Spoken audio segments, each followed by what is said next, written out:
set up a cell for Sokolov in the old kennel. Shackles and everything. It'll be a shock, him waking up in the straw and old dog poop. But from what I hear, he's woken up worse places.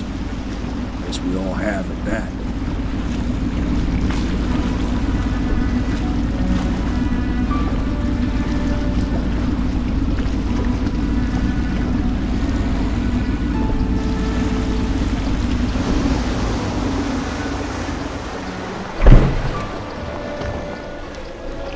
Well done, Sokolov. Well done. I doubt a dozen soldiers could have done it better. Sokolov's knowledge will enable us to strike at the Lord Reagent directly, and ultimately help you get your life back. Soon, we won't have to hide in the shadows. The royal physician is brilliant, but he was a fool to protect the Lord Reagent. Sokolov gave us the elixir, the war machines. He could have made us a great nation. Now he pays the price for siding with a tyrant. You have my thanks, sir. If you wish to get some sleep, now is a good time.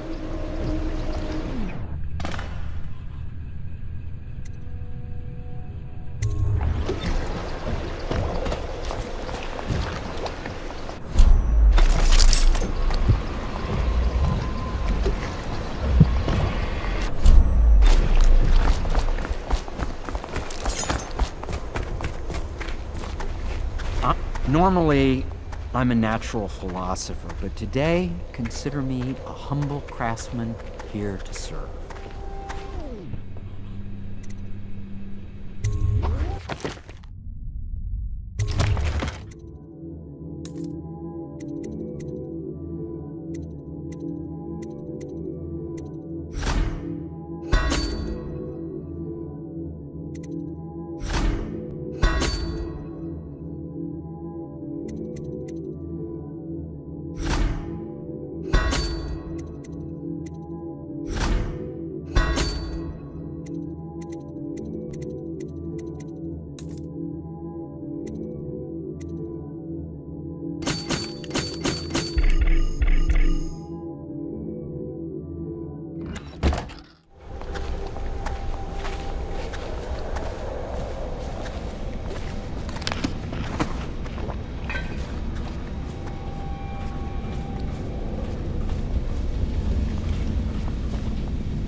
Logic is flawed, anyone can see that. And not an original idea to be heard. His notes are a mess if he even keeps them. How he got this far is anyone's guess. He says what they want to hear. Friend of the rich, that's his method. Sokolov's true genius is pampering the aristocracy. Fools.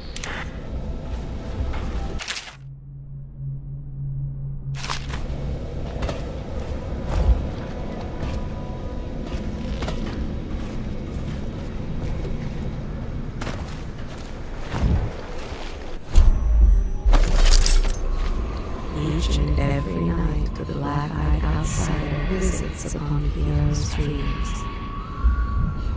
He is Piero Joplin. Even now he visualizes the next invention. Astonishing. I wish you could see it too. Poor Piero. His elixirs have cured so much for so many, but they cannot cure his brain fevers. Attention citizens. This evening, the streets and gates of the Pendleton Manor will be closed for a private ceremony following the tragic loss of two of our city's best and brightest, the Lords Custis and Morgan Pendleton. All holdings and parliamentary votes now fall to Lord Trevor Pendleton, who asks for respect during this time of mourning.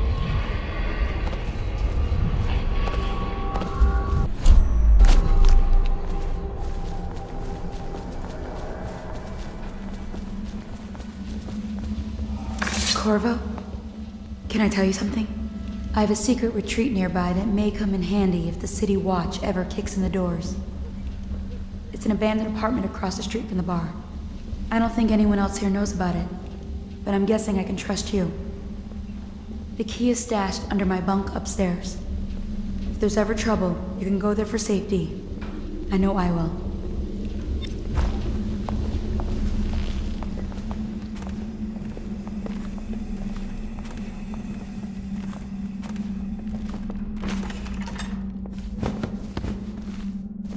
Lord Pendleton, Memoirs, Chapter 41, in which I bed 2 of the Boyle women and only missed the 3rd by virtue of some inclement weather. It was the month of rain, and to counter the gloom, the Boyle ladies hosted 3 nights of merriment by invitation only. Lydia was most fetching in lavender pants and a tunic of yellow silk. She was pleased with me from the moment I walked in the door, with my manservant bringing not 1 but 2 cases of effervescent wine from the south. In fact, I had come laden with gifts, such that all 3 Boyle women soon took notice, and they set out to make me more than welcome. We uncorked the wine right away, and as night fell, we... Wallace! Confound these interruptions.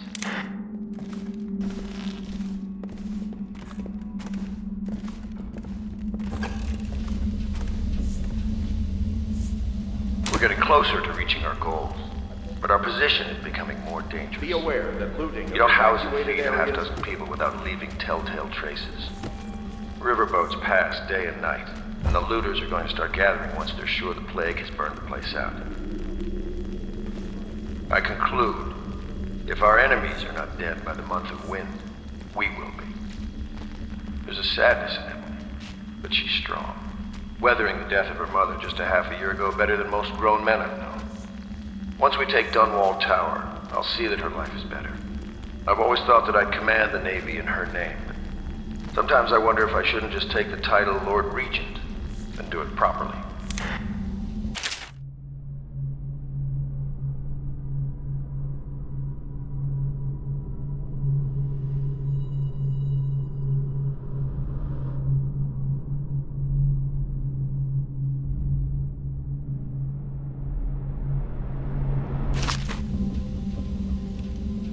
Don't worry. We won't start the interrogation without you. Where do I find a good meal around here? If you think prison food's bad, you should see what the Abbey serves its captives. I think the overseers make it themselves. I wonder what Piero thinks of our guest.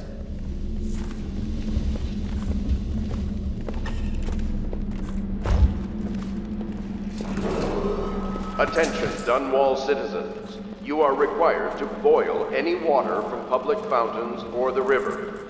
Anyone who has consumed untreated water... Lord Pendleton has departed for the evening to attend to matters at the manor.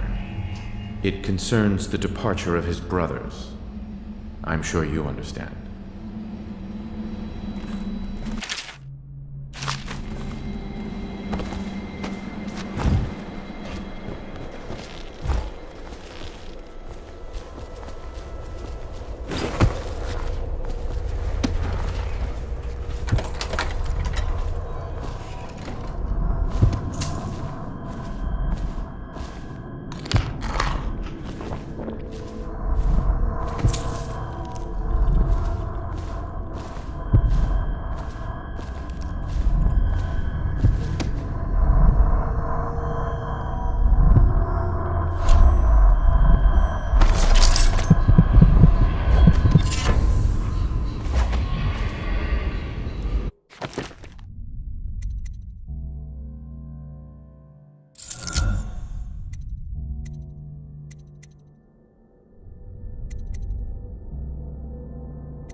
Please be as quiet as you can.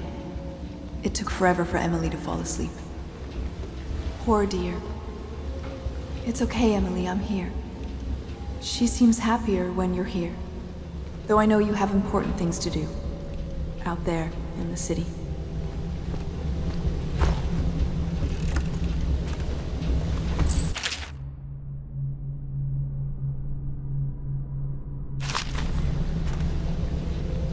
There's hardly a need to work on table etiquette. She knows it all, even if she chooses not to employ it. She'd rather hold her spoon by the wrong end and pretend it's a sword. Then suddenly she changes and she's all manners, asking for a tea party.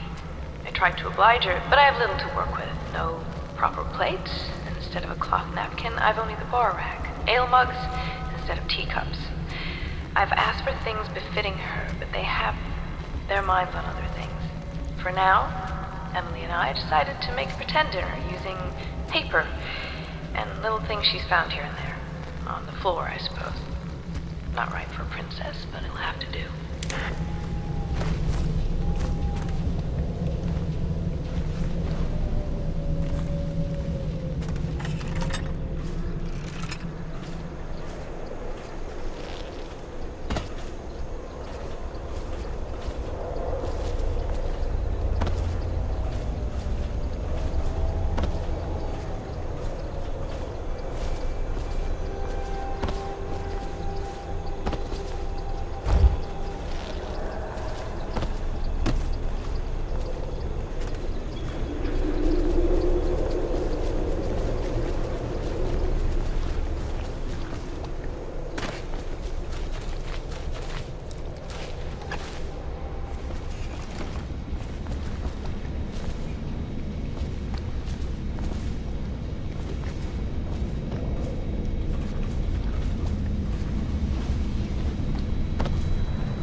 Corvo, wake up! You were making funny faces while you were sleeping. I decided to nap here in your room while Callista was taking her bath. She told me if there's ever trouble, I should always run here.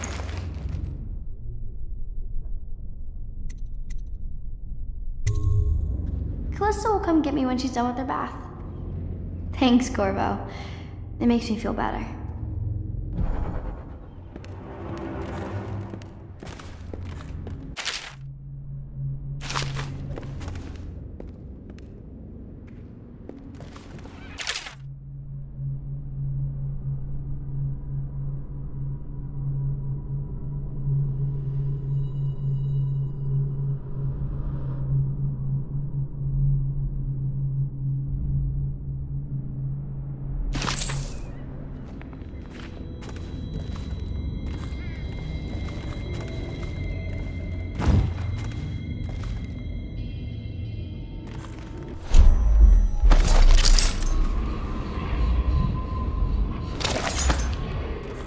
Attention Dunwall citizens. The Ascendancy Circle has chosen T. Martin to be High Overseer. Let us all praise their choice. The dance of investiture will take place without delay. The renovation of Caldwin's Bridge will be delayed indefinitely. Until then, citizens cross at their own risk.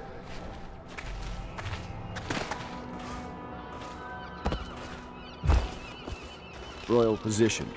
I believe you and Corvo knew each other in former days. Unlike you, our friend Corvo knows what loyalty means. I am loyal to my inner spirit. You are the one consorting with the most wanted man in the Empire. It's my belief that Corvo was innocent in the death of the Empress, and the former spy master, or the Lord Reagent, as he calls himself, is a ruthless tyrant bent on destroying this city, the heart of the Empire.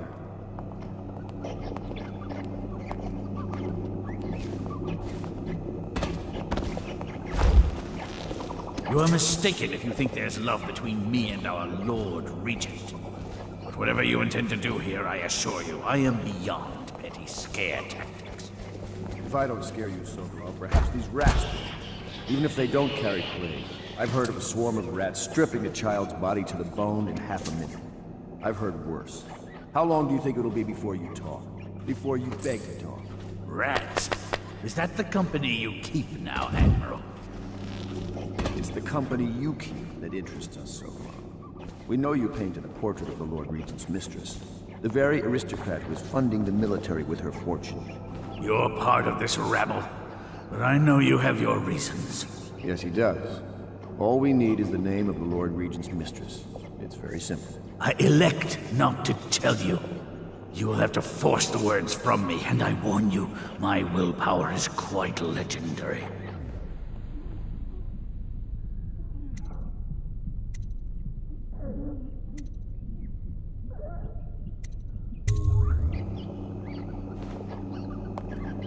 Sorry, Sokolov. No. Not rats. Stop! Stop! I will tell you what you need to know. I'm obliged to safeguard Dunwall's greatest intellectual asset. I can only tell you so much. I was not permitted to see her face or hear her full name. She called herself Lady Boyle. You see, I painted her from behind. I assure you, she still makes a striking portrait. But I do not know which Boyle she is. I was to be introduced to her at a masked ball in her honor this very night. But I will miss that party, it seems. A masked ball at the Boyle estate. Tonight? The timing is perfect, Corvo. But the Boyles are wealthy and ruthless, so security will be very tight. Of course. You already have a mask, don't you, Corvo? Yes, you will be able to mingle with them once you're on the grounds. You'll have to find out which of the Boyle women is connected to the Lord Regent, and take her out whatever way you can devise. We're very close now. Corvo, if you do this tonight, we'll be able to strike at the Lord Regent himself and put Emily on the throne. May the wind favor you. I swear I never saw her face, although I can vouch that her hindquarters are the finest in the city, and perhaps the Empire itself. I assume I will remain in this kennel for the duration of your little protest movement. I don't suppose you have anything to read? Wilmot's History of the Lesser Perversions, perhaps?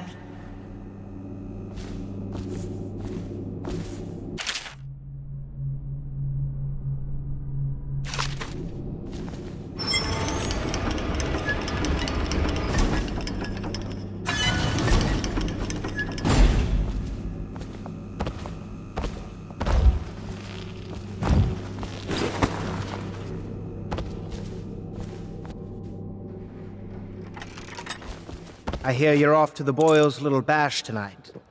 I have just a tiny favor I'd like to ask you. Could you give this note to Lord Shaw? You'll know him. A rather brusque man wearing a wolf's mask. In fact, he may be looking for me. I knew Sokolov would see reason and tell us what we need to know. He never actually liked the Lord Regent.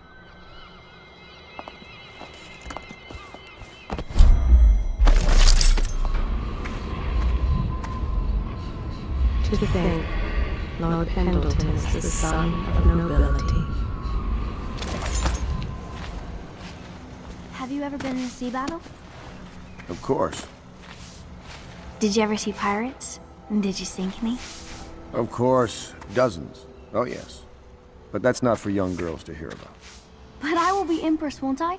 And then I'll have to sink lots of enemy ships myself. And that's what Empresses do mostly, isn't it? Of course. I knew it! I read that some pirate ships have witches aboard that can cause storms and make whales do what they want. Is that true? Yes. Mostly. Maybe we should be quiet now. Very well. Everything was so fancy at the Golden Cat, but in a different way than the palace was fancy. The old Madame Prudence said that all the ladies are princesses and the men come to admire them. My doll, Mrs. Pilson, was there the day my mother died. We both saw it.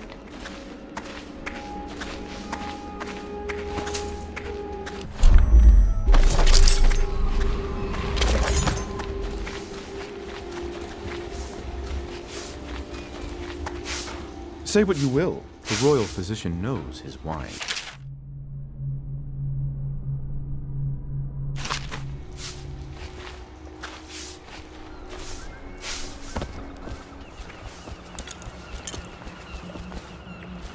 A masked ball. You happen to have the most clever mask of them all.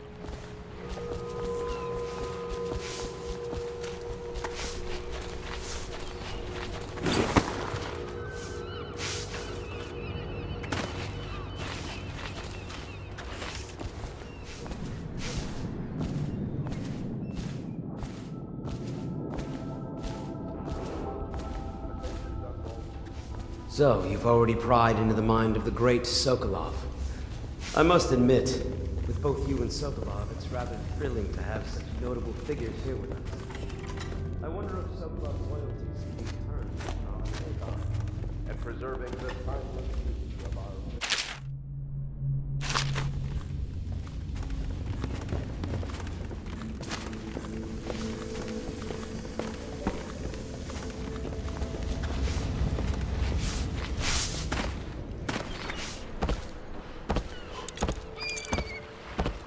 Consider the Boyle costume ball, huh? Well, that'll be fun, but not for everybody. You ready?